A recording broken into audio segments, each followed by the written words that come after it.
কানার ভাই অন্ধ, হা হা হা হা হা, কানার ভাই অন্ধ। তো চলুন দেরি না করে কড়াইয়ের মধ্যে তেল দিয়ে দিই, আর তেলের মধ্যে ছেড়ে দিই আপনাদের জীবন, তার মানে তেজপাতা, কয়েকটা লবঙ্গ এবং সাথে দিয়ে দিলাম পেঁয়াজ।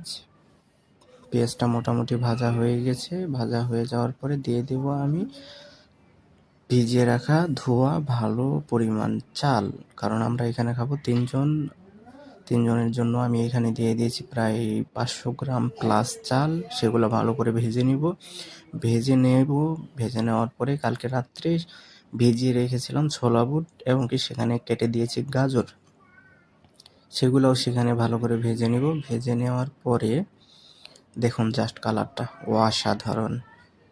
অসাধারণ। তারপরে চলে যাব রাইস কুকারে গিয়ে গরম পানিতে ছেড়ে দেব সেই ভাজা চাল, ডাল ও গাজরগুলা।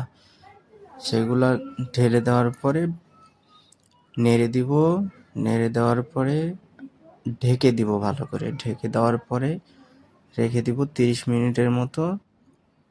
তারপরে চলে যাব গোস্তের এখানে এসে ভালো করে ধোয়া গোস্তের মধ্যে দিয়ে দিলাম পেঁয়াজ, তারপরে দিয়ে দিলাম রসুন, তারপরে দিয়ে দিলাম গোটা রসুন কিছু, তারপরে এটা রসুন বাটা, তারপরে দিয়ে দিলাম আদা বাটা, তারপরে দিয়ে দিলাম এখানে অর্ধেক লেবুর রস দেওয়ার কারণ আদা বা কোনো কিছুর দুর্গন্ধ থাকে না, সেটা আপনারা অ্যাভয়েড করতে পারেন। তারপরে দিয়ে দিলাম মরিচ, হলুদ, জিরার গুঁড়া, তারপরে আপনাদের জীবন, তার মানে তেজপাতা দিয়ে দিয়েছি, 2-3টা লবঙ্গ দিয়ে দিয়েছি, জিরা বাটা দিয়ে দিয়েছি, লবণ, হালকা তেল দিয়ে মাখিয়ে নিলাম ভালো করে মাখিয়ে নিয়ে দিয়ে দিলাম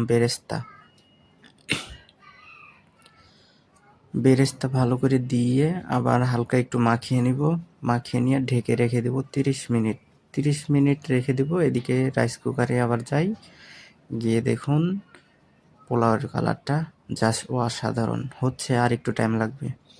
তারপরে চলে আসলাম আবার গরুর গোস্তের কাছে দেখেন মনে হচ্ছে যে অর্ধেক রান্না হয়েই গেছে।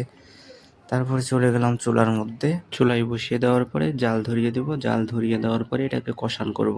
আর কিছুক্ষণ জাল দেওয়ার পরেই দেখুন কষান হয়ে গেছে, মাশাআল্লাহ কালারটা অনেক সুন্দর হয়ে গেছে।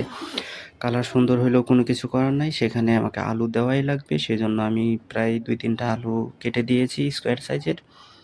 সেগুলো দেওয়ার পরে আবার এটা মোটামুটি সিদ্ধ করে নেওয়ার পরে মোটামুটি পানি দিয়ে দিব এখানে প্রায় 300 গ্রাম থেকে 400 গ্রাম পানি দিব, কারণ আমরা মানুষ 3জন, তাছাড়াও রাতে প্ল্যান আছে রুটি বানাবো।